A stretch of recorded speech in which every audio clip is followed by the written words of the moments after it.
اس ایوان کی عوامی نمائندگی پر ہمیں تحفظات ضرور ہیں، لیکن ساتھ ساتھ پارلیمانی ذمہ داریاں بھی یہی ایوان نبھا رہا ہے، اور ہم بھی اسی ایوان کا حصہ ہیں۔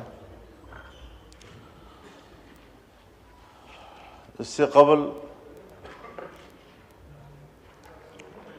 پارلیمنٹ کے دونوں ایوانوں نے 26ویں آئینی ترمیم پاس کی،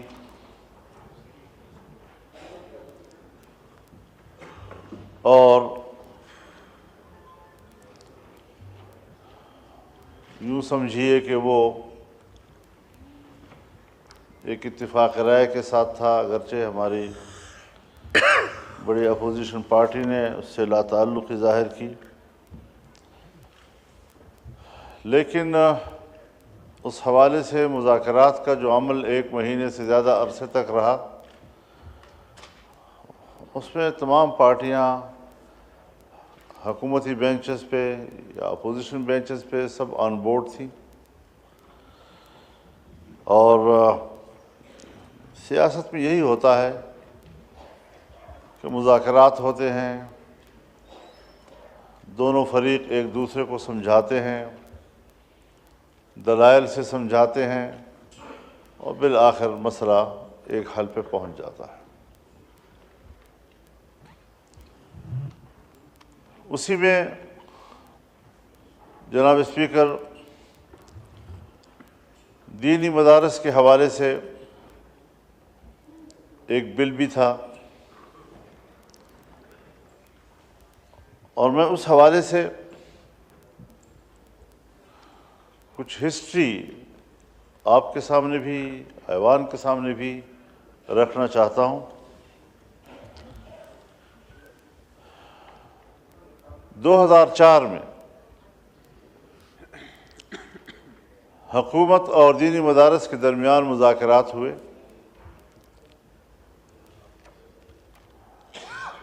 حکومت نے اس وقت مدارس کے حوالے سے 3 سوال اٹھائے تھے۔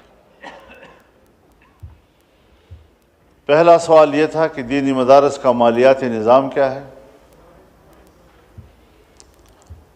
دوسرا یہ کہ دینی مدارس کا نصاب تعلیم کیا ہے، اور تیسرا یہ کہ دینی مدارس کا تنظیمی ڈھانچہ کیا ہوتا ہے۔ ان تینوں سوالات پر مذاکرات ہونے کے بعد جب حکومت مطمئن ہو گئی تو اس وقت ایک قانون سازی ہوئی، اور اس میں اتنا ضرور کہا گیا کہ دینی مدارس اس حوالے سے محتاط رہیں گی کہ کسی طرح بھی کوئی اس میں فرقہ وارانہ تعلیم نہ ہو، شدت پر آمادہ کرنے والا کوئی مواد پیش نہ کیا جائے۔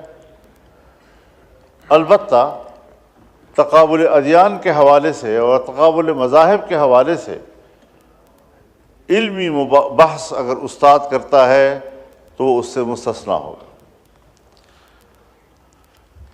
کچھ بعد میں مشکلات آتی رہیں، ہماری خفیہ ایجنسیاں وہ مدارس میں براہ راست جاتی تھیں، وہاں پر ڈرانے دھمکانے پریشان کرنے کا ایک سلسلہ چل رہا تھا، جس پر سنجیدہ شکایت اٹھی، اور 2010 میں ایک پھر معاہدہ ہوا کہ کسی بھی مدرسے کے حوالے سے کوئی شکایت براہ راست مدرسے میں جا کر نہیں کی جائے گی، بلکہ اس تنظیم سے کی جائے گی جس کے ساتھ اس مدرسے کا الحاق ہے۔ تو ہمارے نزدیک تو معاملات طے تھے۔ پھر اس کے بعد 18ویں ترمیم پاس ہوئی تو خود حکومت نے اس وقت یہ سوال اٹھایا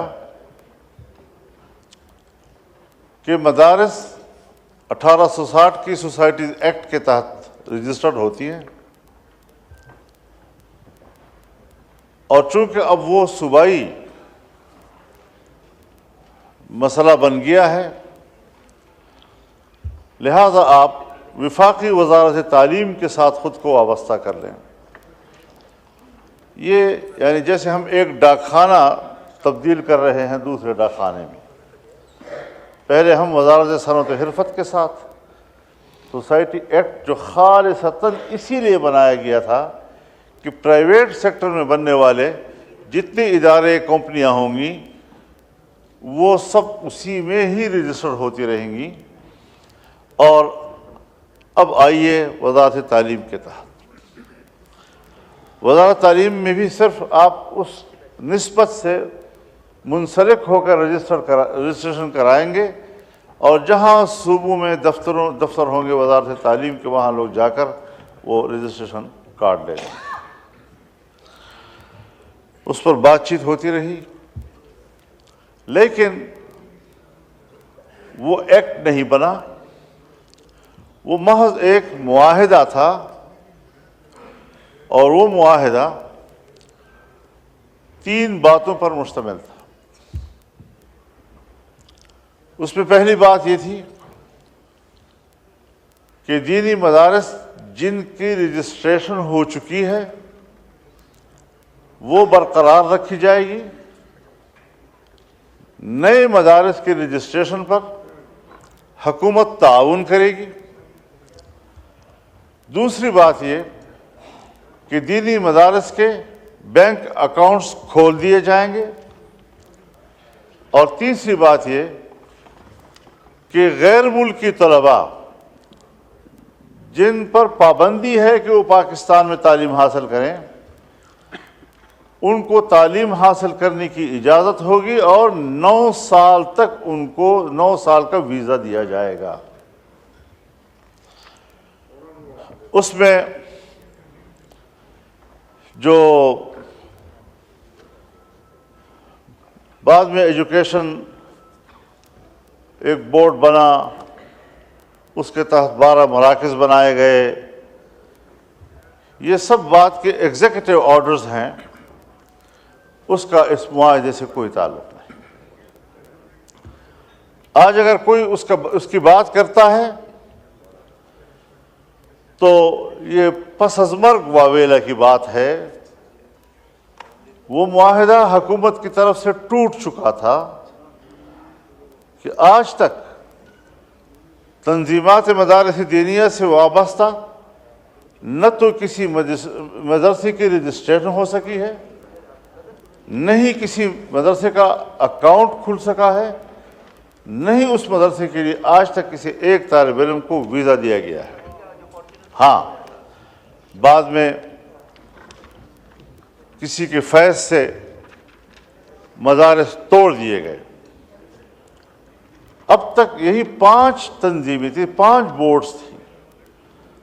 اس کے بعد پتہ نہیں 20-25 بنا دی گئی، جس کا نہ 2004 کے حوالے سے کوئی کردار، نہ 2010 کے معاہدے سے کوئی کردار، اور نہ ہی اس کا کوئی ابھی جو ہماری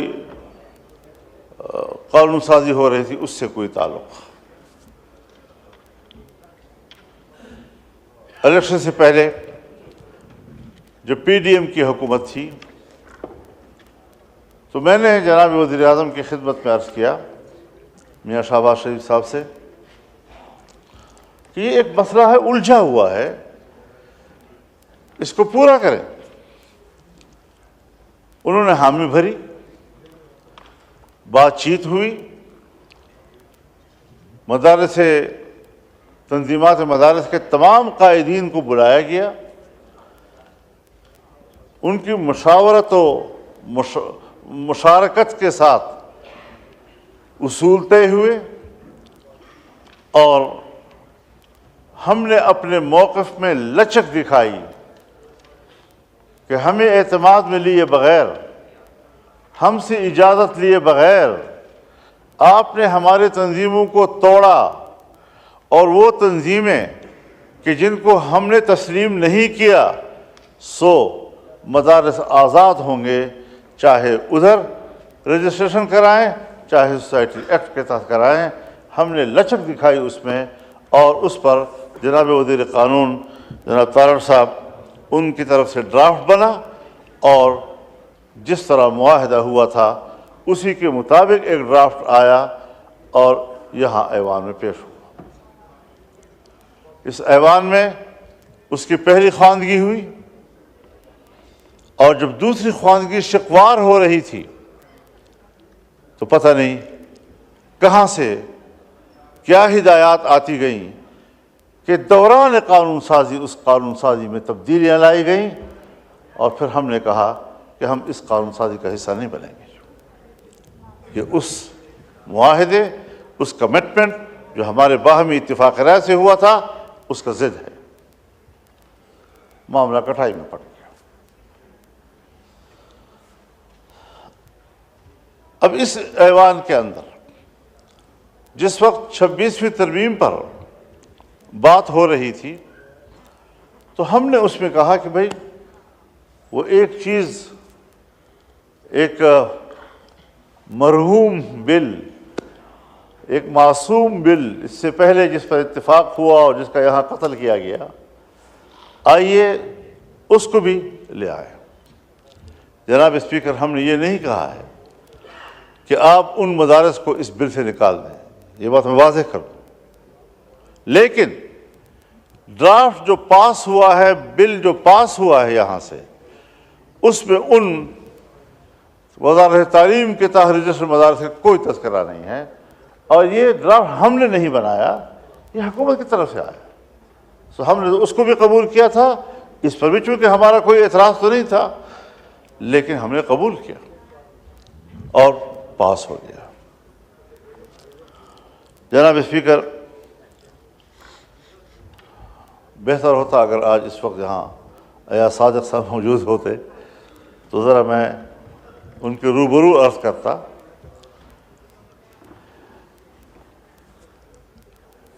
یہاں 20 اکتوبر اور 21 اکتوبر یعنی 12 بجے کے بعد رات کے صبح تک یہ قانون قومی اسمبلی سے بھی پاس ہو گیا، سینٹ سے پہلے پاس ہو چکا تھا.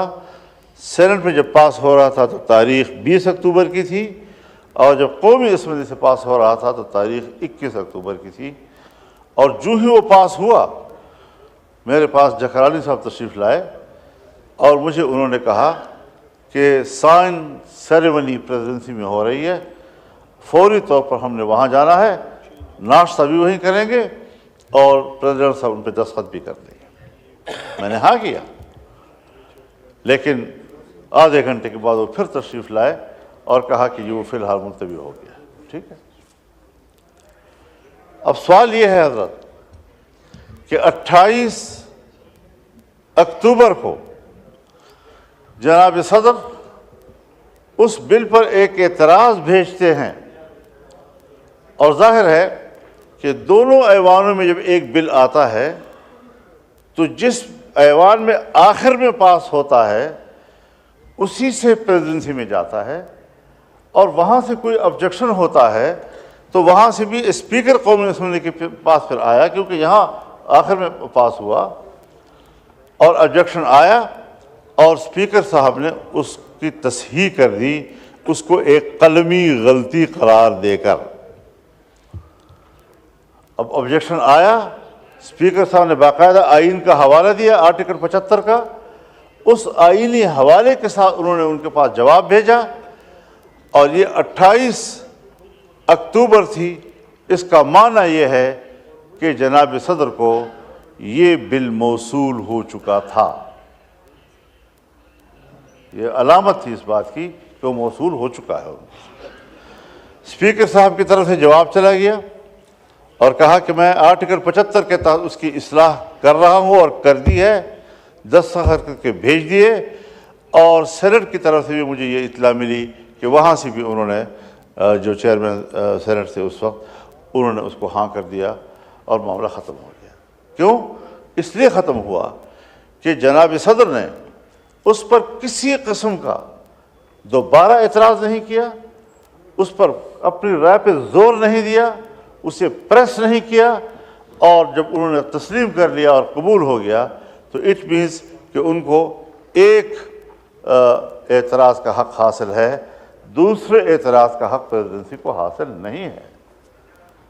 اور اگر پہلی مرتبہ پاس ہو جائے تو پہلی مرتبہ پاس ہو کر کتنی دنوں میں صدر دستخط کرے گا؟ بظاہر آئین اس حوالے سے خاموش ہے، بظاہر آئین اس حوالے سے خاموش ہے، لیکن چونکہ صدر جناب عارف علوی صاحب کے وقت میں ایک بل یہاں سے گیا، انہوں نے اس پر 10 دن کے اندر دستخط نہ کیے تو یہاں پر ایکٹ پاس کیا گیا، اس کا نوٹیفیکیشن کر دیا گیا۔ سو اگر آئین کا پہلا حصہ وہ خاموش ہے اس حوالے سے، لیکن نظیر قائم ہو گئی، اور اس نظیر کے تحت آج ہم کہہ سکتے ہیں کہ صدر کا وہ اعتراض ویلڈ تھا اور اس کا جواب ہو چکا، اب اس کے پاس دوسرے اعتراض کا کوئی آئینی استحقاق حاصل نہیں ہے۔ لیکن انہوں نے بعد میں کوئی 13 نومبر کو، یعنی 20 اکتوبر کے بعد یا 21 اکتوبر کے بعد 13 نومبر، جس میں 10 دن گزر چکے، یہاں پر آئین صراحت کے ساتھ کہتا ہے کہ اگر 10 دن کے اندر وہ دستخط نہیں کرتے تو پھر وہ ایکٹ بن جائے۔ ہماری قطعی رائے یہ ہے، اور اس پر تمام تنظیمات مدارس نے کل اجلاس کیا، اور متفقہ موقف تمام معلومات اور میٹیریل کی بنیاد پر انہوں نے طے کیا کہ یہ ایکٹ بن چکا ہے۔ اور جناب اسپیکر سردار ایاز صادق صاحب، انہوں نے ایک ٹی وی انٹرویو میں یہ الفاظ استعمال کیے کہ ہماری کتابوں کے مطابق تو یہ ایکٹ بن چکا ہے۔ سوال یہ ہے کہ یہ باتیں کرنا کہ جی وہ بھی تو مدارس ہیں، وہ بھی تو مدارس ہیں، تو تھوڑی سی تبدیلی اگر کر لی جائے تو وہی گنجائش جو پہلے نکالی گئی تھی سو اب بھی نکال لی جائے، ہمیں اس پر کوئی اعتراض نہیں ہے۔ لیکن بحث اس پہ نہیں ہے، بحث اس پر ہے کہ ایکٹ بن چکا ہے اور اس کا گزٹ نوٹیفیکیشن کیوں نہیں ہو رہا ہے؟ یہ کیا نظیر قائم کی جا رہی ہے؟ اگر آج ہم نے اس پہ ترمیم پر گفتگو کی، اسے ایکٹ تسلیم نہ کرتے ہوئے اس پہ ترمیم شامل کر کے دوبارہ پارلیمنٹ کے سامنے پیش کی یا جوائنٹ سیشن بلایا، یہ آئین کی بھی خلاف ورزی ہوگی، اور ایک ایسی غلط نظیر قائم کریں گے آپ کہ آنے والے وقتوں میں ہر پاکستانی کے لیے، ہر پارلیمنٹ کے لیے، ہر حکومت کے لیے ایک مشکل چلی آتی رہے گی اور اس دستخط کی کوئی اہمیت نہیں ہوں گے۔ لہذا ہم ایوان کا استحقاق، آئین کا استحقاق، اس کی جنگ لڑ رہے ہیں، اور ایوان صدر سے ہماری یہ شکایت ہے کہ آپ کا وہ جو دوسرا اعتراض ہے وہ آئینی لحاظ سے بھی ٹھیک نہیں ہے، چاہے ہمارے نذیر تارڑ صاحب جو ہیں اس بارے میں بڑے مشتاق ہیں، کوئی نہ کوئی تعویل اب بنا کر پیش کر دیں گے، سو یہ تعویلیں نہیں چلیں گی۔ اب ہم بھی اسی مدرسے سے پڑھے ہوئے ہیں، میں نے بھی اسی مدرسے، اسی ہاؤس کے اندر 40 سال گزارے ہیں۔ آپ مجھ سے جونیئر ہیں، آپ قانون پڑھے ہوئے ہیں، لیکن آپ پڑھے ہوئے ہیں، میں قانون کا طالب علم ہوں۔ عدالت قانون کے مطابق فیصلے دیتی ہے، لیکن اس قانون کے مطابق جو یہاں سے ہم بنا کر بھیجتے ہیں۔ ہم قانون ساز ہیں، ہم آئین کو کھلواڑ نہیں بنانے دینا چاہتے۔ اب اس حوالے سے ہمارے اس مطالبے کو تسلیم کیا جائے، یہ متفقہ چیز ہے۔ جناب اسپیکر، اگر آپ کی توجہ ہو، اسپیکر صاحب اگر آپ کی توجہ ہو، میں عرض کر دینا چاہتا ہوں کہ 26ویں ترمیم پر 1 مہینے سے زیادہ ڈیبیٹ ہوتی رہی، اور بالآخر ہم ایک اتفاق رائے پر پہنچے 56 کلازز پر مشتمل، پہلا ابتدائی ڈرافٹ جس پر مذاکرات کے نتیجے میں حکومت 34 شقوں سے دستبردار ہوئی، 22 شقوں پر وہ آیا، اور پھر ہم نے اس میں 5 ترامیم پیش کی جو 27 شقوں کی شکل اختیار کر گیا۔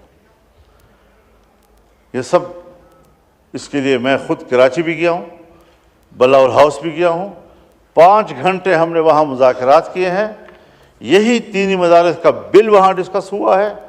اگلے روز ہم لاہور آئے ہیں اور میاں نواز شریف صاحب کے گھر پہ 5 گھنٹے ہم بیٹھے رہے ہیں۔ اس حوالے سے تفصیلی گفتگو ہوتی رہی ہے۔ ایک اتفاق رائے پایا گیا اور وہاں سے آ کر میں نے اپنے پی ٹی آئی کے دوستوں کو اعتماد میں لیا کہ یہ ہے ساری صورتحال اور یہ ہم وہاں سے کر کے آئے۔ ہم نے پارلیمنٹ کے ایک ممبر کو بھی اس تمام پیش رفت سے غافل نہیں رکھا، لا تعلق نہیں رکھا، بے خبر نہیں رکھا۔ اب مدارس کو کس چیز کی گناہ دی جا رہی ہے، سزا دی جا رہی ہے؟ ایک اتفاق رائے پارلیمنٹ کا ہوا ہے۔ اب صاحب کہتے ہیں کہ صاحب IMF اور فلاں فلاں وہ پاکستان کے ساتھ تعاون چھوڑ دیں گے، اس کی مدد نہیں کریں گے، ناراض ہو جائیں گے۔ یہ راز تو آج ہم پر کھلا ہے کہ ہماری قانون سازیاں کیا ان کی ہدایات کے مطابق ہوں گی اور ان کی رضامندی سے وابستہ ہوں گی؟ کیا ہم آزاد ملک نہیں ہیں؟ اور اگر آزاد نہیں ہیں تو کہہ دیا جائے کہ ہم واقعتاً غلام ہیں، پھر ہم جانیں اور غلامی جانیں کس طرح پاکستان پر آپ غلامی مسلط کرتے ہیں۔ لیکن یہ افسوسناک باتیں ہیں۔ اگر امریکہ کے کانگریس میں یا وہاں کی کسی ایوان میں ایک ممبر قرارداد پیش کرتا ہے اور وہ قرارداد یا عمران خان کی رہائی کے لیے ہے یا پی ٹی آئی کے حق میں جاتا ہے، تو آپ یہاں قرارداد پاس کرتے ہیں کہ امریکہ کو پاکستان کے داخلی معاملات میں دخل دینے کا حق حاصل نہیں ہے۔ یہ پاکستان کے معاملات میں دخل دینا، اس کا تعلق صرف عمران خان اور پی ٹی آئی کے ساتھ ہے، کیا ہمارے اس آئین اور پارلیمنٹ کے ساتھ نہیں ہے؟ کیا ہمارے قانون سازی کے ساتھ نہیں ہے؟ کہ ہمیں حوالہ دیا جا رہا ہے اس بات کا کہ صاحب FATF ناراض ہو جائے گا، IMF ناراض ہو جائے گا، فلانا ناراض ہو جائے گا؟ یہ تعویلات کیسے ہم قبول کریں گے اور یہ کیسے ہمارے لیے دلیل بنیں گی؟ اس حوالے سے پورے ملک بھر میں ایک شدید قسم کی ناراضگی پائی جا رہی ہے اور ہم رفتہ رفتہ اس بات کی کوشش کر رہے ہیں کہ کسی تلخی کی طرف ہم نہ جائیں، کیونکہ پاکستان اس کا متحمل ہمیں نظر نہیں آ رہا ہے آج کے حالات میں۔ دینی جماعتیں آپ سے تعاون کر رہی ہیں۔ یہ 2001 نہیں ہے، یہ 9/11 کا سال نہیں ہے، یہ اس کے بعد کوئی 4 یا 5 سالوں کا مسئلہ نہیں ہے۔ دینی مدارس نے 23-24 سال ثابت کر دکھایا ہے کہ ہم پاکستان کے ساتھ کھڑے ہیں، ہم آئین کے ساتھ کھڑے ہیں، ہم جمہوریت کے ساتھ کھڑے ہیں، ہم قانون کے ساتھ کھڑے ہیں۔ پھر ان کا امتحان کس بات پہ لیا جا رہا ہے؟ تو پھر صاف ظاہر ہے کہ ہمیں تکلیف ہے اس بات سے کہ ملک میں مذہب کی تعلیم کیوں ہے، اس کے لیے مختلف ادارے کیوں ہیں، قرآن و حدیث اور فقہ پڑھانے کے لیے ہم نے مدارس کیوں قائم کیے ہیں۔ یہ بات تو پھر آج کی نہیں ہے۔ جب علی گڑھ مدرسہ قائم ہوا اور اس کے نصاب سے لارڈ میکالے نے اس وقت قرآن نکال دیا، حدیث نکال دی، فقہ نکال دی، عربی زبان نکال دی، فارسی زبان نکال دی جو یہاں کی سرکاری زبان ہوا کرتی تھی، سب نکالنے کے بعد اس کے مقابلے میں مدرسہ بنا جس نے انہی علوم کو تحفظ دیا جس کو انگریز اپنے نصاب میں نکال دیتا ہے۔ اور ہمیں جدید علوم سے کوئی ایسا نہیں۔ میں بتانا چاہتا ہوں حضرت آپ کو کہ حضرت شیخ الہند مولانا محمود حسن جب 1919 میں مالٹا سے رہا ہو کر واپس آئے اور یہاں انہوں نے 9 ماہ کی زندگی گزاری، زندگی کے آخری لمحوں میں وہ علی گڑھ گئے اور علی گڑھ کو کہا کہ صاحب ہم مسلمان ہیں، آئین نصاب ایک کرتے ہیں، جدید و عصری علوم کا اور دینی علوم میں فرق و امتیاز یہ تو اس سے پہلے نہیں تھا ہندوستان کی تاریخ میں۔ یہ تو وعلیکم السلام، یہ تو اس سے قبل نہیں تھا، بر صغیر سے باہر بھی کسی دینی مدرسے کا سوچ نہیں ہے. تو آئیے آپ نصاب ایک کر دیں. ان کو پذیرائی نہیں ملی، اور ہر چند کی ان کو پذیرائی نہیں ملی، تب بھی انہوں نے وہاں جامعہ ملیہ قائم کیا. مشترکہ نصاب کے حوالے سے وہ آگے پروان نہیں چڑھ سکا. آج وہ جامعہ ملیہ میں دلی کا سب سے بڑی یونیورسٹی ہے. پاکستان بن گیا. پاکستان بننے کے بعد مولانا شبیر احمد عثمانی، قائد اعظم محمد علی جناح کے رفیق، پاکستان کا پہلا جھنڈا انہوں نے لہرایا. اور مفتی محمد شفیع عثمانی جو مولانا تقی عثمانی اور رفیع عثمانی صاحب کے والد بزرگوار تھے رحمۃ اللہ علیہ، وہ 51 تک اس بیوروکریسی کے ساتھ، اس حکومت کے ساتھ رابطے میں رہے کہ اب تو نہ ہندو ہے نہ انگریز ہے، آئیں ایک نئے ملک میں ہم ایک نیا نصاب تجویز کرتے ہیں تاکہ ہمارے بچے جو ہیں وہ تقسیم نہ ہوں. لیکن یہاں پر بھی ان کو پذیرائی نہیں ملی. اب دینی مدرسے کے نصاب کو قبول نہ کرنا، یہ پاکستان کی ابتدا سے لے کر آج تک ہماری بیوروکریسی اور ہماری اسٹیبلشمنٹ کی ایک ذہنیت ہے، اور وہ ذہنیت کار فرما ہے جس کو آج 9/11 کے بعد ایک نئی سپورٹ عالمی سطح پر مل رہی ہے، اور وہ کسی طریقے سے بھی مدارس کے نظام کو تہس تہس کرنا چاہتے ہیں. کیوں کر رہے ہو؟ ہم نے تو جدید علوم کا انکار نہیں کیا. آپ نے کہا میٹرک پڑھاؤ، ہم نے کہا میٹرک پڑھائیں گے. آپ نے کہا BA FA FSC پڑھاؤ، ہم وہ کریں. آپ نے کہا A لیول O لیول پڑھاؤ، ہم نے کہا بالکل ٹھیک ہے. آپ نے کہا کہ یونیورسٹیوں میں جو مضامین پڑھائے جاتے ہیں کم از کم 3 مضامین کا آپ کے بچے امتحان دے دیں تو اس کے بعد ہم آپ کو BA اور MA کے گریجویشن کے سرٹیفکیٹ آپ کو مہیا کر دیں گے، ڈگریاں مہیا کر دیں گے. حضرت ہم نے اور ہمارے بچوں نے آپ کے اسکولز یونیورسٹیز کے بورڈ میں امتحانات دیے ہیں. میرے تعلیمی ادارے کے بچوں نے جب آپ کے بورڈز کے اندر امتحان دیے تو پہلی پوزیشن بھی دینی مدرسے کے طالب علم نے لی، دوسری پوزیشن بھی دینی مدرسے کے طالب علم نے لی، اور تیسری پوزیشن بھی دینی مدرسے کے طالب علم نے لی. ہائے شرح دیکھ لیں، ہمارے بچے، علماء اور مدارس کے بچے کس شرح کے ساتھ کالج پڑھ رہے ہیں اور اسکول پڑھ رہے ہیں اور یونیورسٹی میں جا رہے ہیں. اور آپ اپنی بھی شرح دیکھ لیں کہ آپ کے بچے کتنے مدرسے میں آتے ہیں اور مدرسے میں قرآن و حدیث کے علوم حاصل کرتے ہیں.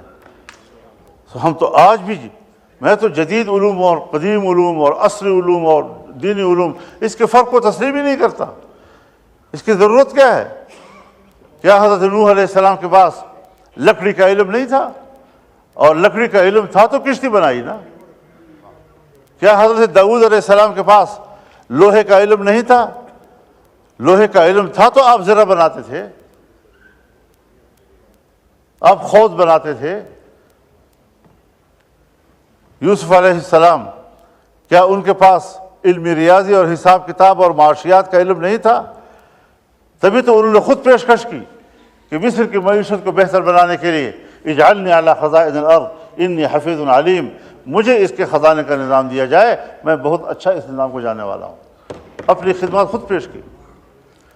اب اگر انبیاء کرام انہوں نے یہ صنعتیں اور یہ حرفت وہ ہمیں سکھائی، قرآن نے اس کا تذکرہ کیا، تو یہ علوم بھی تو انبیاء کرام کے علوم ہیں، ہم کیسے اس کا انکار کریں گے؟ اگر میں اپنے بچے کے بارے میں سوچتا ہوں کہ اس کو انگریزی آنی چاہیے، اگر میں اپنے بچے کے بارے میں سوچتا ہوں کہ اسے سائنس آنی چاہیے، اگر میں اپنے بچے کے بارے میں سوچتا ہوں کہ اس کو معاشرتی علوم آنے چاہیے، اگر میں اپنے بچے کے بارے میں سوچتا ہوں کہ اسے جغرافیے کا علم ہونا چاہیے، تو کیا قوم کے بچوں کے لیے میں نہیں چاہوں گا کہ یہ علوم ان کے پاس ہوں؟ لیکن کیا اس کی تقسیم کے ہم ذمہ دار ہیں؟ آج آپ ہم پہ دباؤ ڈال رہے ہیں، اور میں بطور گواہ پیش کر سکتا ہوں، بہاولپور جامعہ ایک عظیم الشان جامعہ گزرا ہے جس میں مولانا شمس الحق افغانی کے لیول کے علماء کرام درس و تدریس کیا کرتے تھے. کہاں ہے وہ جامعہ آج؟ آج وہ اسلامیہ کالج بن گیا ہے. پشاور میں جو اسلامیہ کالج ہے، جب اس کا قیام ہوا تھا تو اس کا نام دارالعلوم الاسلامیہ تھا. آج جا کر دیکھیں نا، کیا علوم اسلامیہ کا وہاں کوئی تصور ہے؟ صوبہ سندھ میں ہمارے پاس 2 ایسے مدارس تھے کہ جن میں حکومت کے مشورے سے اسکول کا نظام رائج کیا گیا. آج ایک مکمل اسکول ہے اور ایک مکمل کالج ہے، دینی علوم اس میں کچھ بھی نہیں ہے. اکاڑا میں ایک مدرسہ تھا جس میں اسکول کی تعلیم دی گئی، سرکار نے اس پر قبضہ کیا، آج وہ مکمل اسکول ہے، اس میں دینی علوم کا تحفظ نہیں ہے. تو جب ہمیں تجربہ ہے کہ جہاں جس مدرسے میں آپ آ گئے تو پھر وہ ایک وہ بدو کا خیمہ بن جاتا ہے، سر اندر کیا اور اس کے بعد پورا اونٹ اندر اور بدو باہر. اس طریقے سے آپ کے رویے ہیں دینی علوم کے ساتھ. کیسے ہم اعتماد کریں؟ ہم اپنے مدارس کے حریت و آزادی کو ہر قیمت پر برقرار رکھنا چاہتے ہیں، لیکن ملک میں قانون سے ماوراء زندگی نہیں گزارنا چاہتے. ہم ایک قانون کے تحت رجسٹر ہو کر رہنا چاہتے ہیں. رجسٹریشن اچھی چیز ہے. آپ کہتے ہیں کہ مدارس جو ہیں وہ مین اسٹریم میں آئے تو رجسٹریشن ہی کے ذریعے سے آئیں گے نا. اور یہ کہنا کہ چونکہ تعلیمی ادارے ہیں لہذا تعلیم کے ساتھ ہونے چاہیے، تو کل کوئی ہیلتھ کی دنیا میں رفاہی کام کرے گا، ایک NGO بنائے گا، پھر اس کو وزارت صحت کے ساتھ وابستہ ہونا چاہیے. رجسٹریشن کا ایک ہی ادارہ ہے، بنا ہے انگریزوں کے زمانے سے آج تک ہمارے پاس موجود ہے اور اسے کوئی مداخلت آج تک نہیں کی.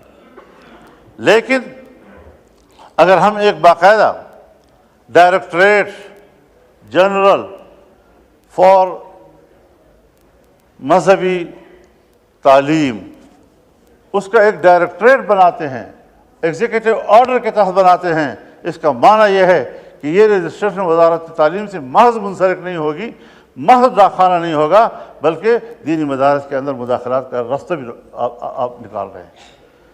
اب آپ اگر زور دیتے ہیں محض ایک ایگزیکٹو آرڈر پہ، اگر آپ زور دے رہے ہیں محض ایک معاہدے پہ جس کی خلاف ورزی خود حکومت آج تک کر چکی ہے، اور اس کے لیے آپ وہ جو مسلمہ دینی مدارس ہیں اور مسلمہ تسلیم شدہ دینی مدارس ہیں، مسلمہ بورڈز ہیں ان کے، آپ ان کے نظام کو خراب کر رہے ہیں، رجسٹریشن ان کی نہیں ہونے دے رہے. تو یہ تو نہیں ہو سکتا کہ آپ رجسٹریشن نہیں کریں گے تو مدرسہ ختم ہو جائے گا. میں ایوان میں کہنا چاہتا ہوں، آپ آج نہیں 100 سال تک بھی رجسٹریشن نہ کریں اور نہ کریں، خدا کی قسم دینی مدرسہ زندہ رہے گا، برقرار رہے گا انشاءاللہ. آپ بینک اکاؤنٹ نہ کھولیں ہمارے، انشاءاللہ پیسے آئیں گے، لیکن خدا کے لیے خلائی مدارس کے لیے ہمارے حقیقی مدارس کے نظام کو برباد نہ کیجیے. ہم نے ایوان سے اجازت لی ہے، ہم نے پارلیمنٹ سے اجازت لی ہے، اس کو ایکٹ بن چکا ہے، اس کے بعد نوٹیفیکیشن کیوں نہیں ہو رہا اس کا؟ تو اس پر ذرا میری معذورات کو اہمیت دی جائے، حالات خواہ بگاڑ کی طرف نہ لے جائیں. پہلے ہم نے اپنا جماعت کا موقف دیا تھا، اب تمام تر تنظیمات مدارس دینیہ نے رات کو میٹنگ کر کے ایک واضح موقف دے دیا ہے کہ یہ ایکٹ ہے اور ہم اس کو ایکٹ تسلیم کرتے ہیں اور نوٹیفیکیشن کا مطالبہ کر رہے ہیں. تو اس چیز کو مد نظر رکھ کر یہ جو کہا جاتا ہے جوائنٹ سیشن بلایا جائے گا اور امینڈڈ جو ہے وہاں سے، کوئی امینڈڈ ہم قبول نہیں کریں گے. روایات کو خراب مت کرو، آئین کو خراب مت کرو. آئین میں جو چیز طے ہے اس کے مطابق ہو جانے تو بعد میں دیکھیں گے نا. ہم کسی کی تعلیم کا تو انکار نہیں کر رہے، تعلیم جہاں وہ کر سکتا ہے اس کو حق حاصل ہے. اسکول یونیورسٹی بھی ہیں، اور کتنے ادارے ہیں، کتنے رفاہی ادارے ہیں، غیر حکومتی ادارے ہیں، وہ آج بھی تو اسی سوسائٹی ایکٹ کے تحت رجسٹر ہیں. لیکن صرف مدارس کو کیوں نشانہ بنایا گیا؟ مدارس میں تقسیم پیدا کیوں کی گئی؟ آپ چاہتے ہیں کہ علماء آپس میں لڑیں؟ ہم علماء نہیں لڑیں گے آپس میں، کوئی مسئلہ نہیں ہے. ہم نے پہلے بھی فراخ دلی دکھائی ہے، ہم آج بھی اس پہ اعتراض نہ کرتے اگر ایکٹ میں پہلے وہی چیز موجود ہوتی. لیکن چونکہ ایکٹ بن چکا ہے لہذا ایکٹ بننے کے بعد ترمیم اس وقت تو نہیں ہو سکتی، بعد میں اگر کوئی تجویز آ گئی تو ہم بات کر سکتے ہیں، اس کے بعد بات ہوگی. لیکن ایکٹ ایکٹ ہے. پارلیمنٹ کی عزت کرو خدا کے لیے. کم از کم میرے تو تحفظات ہیں اس الیکشن پہ، کم از کم اس اپوزیشن کے، پی ٹی آئی کے تو اعتراضات ہیں. حکومت تو اپنے آپ کو صحیح حقیقی منتخب نمائندہ سمجھتے ہیں اپنے آپ کو، اپنے دعوے کے مطابق تو آپ اپنا رویہ جو ہے ٹھیک کر لیں۔ تو اس حوالے سے چاہے پاکستان پیپلز پارٹی پارلیمنٹیرین ہو، چاہے پاکستان مسلم لیگ ہو، چاہے MQM ہو، چاہے باپ پارٹی ہو، جتنی بھی ان کے اتحادی اس وقت حکومت میں بیٹھے ہیں، سب کی کمٹمنٹ ہے، سب کا ووٹ ہے۔ اب ووٹ دینے کے بعد اگر وہ کہیں اور پارلیمنٹ سے کہلوایا جائے کہ ہاں ہم سے غلطی ہوئی تھی، میرا خیال میں پھر یہ پارلیمنٹ کی بھی بہت توہین ہوگی۔ لہٰذا جو طے ہوا ہے ہم اسی بات کو ایمفسائز کر رہے ہیں، اس پر زور دینا چاہتے ہیں اور ہر قیمت پر اس کو حل کرنا چاہتے ہیں۔